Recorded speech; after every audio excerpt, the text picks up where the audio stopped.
Ulaga, thank you so much for supporting me and Rise. I will Talaga naman marami talaga ang mismo namangha sa totoong sweldo ni Bimbi Aquino. Sino ba naman hindi mapapahanga? Inisbook na nga mismo yon ni Boss Vic Soto.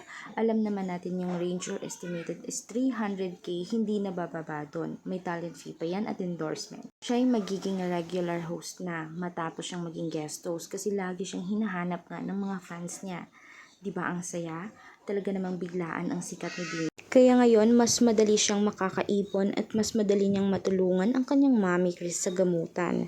Nangako din siya mismo sa mami niya na ilalagay niya sa tamang puhunan, sa tamang paglalagyan ang pera nga makukuha niya bilang tinitreat niya ito bilang isang adult na nga at talaga namang napamahal na sa kanyang Itbulaga at malaki yung pasasalamat niya dahil tanging Itbulaga talaga ang init ng pagtanggap sa kanya.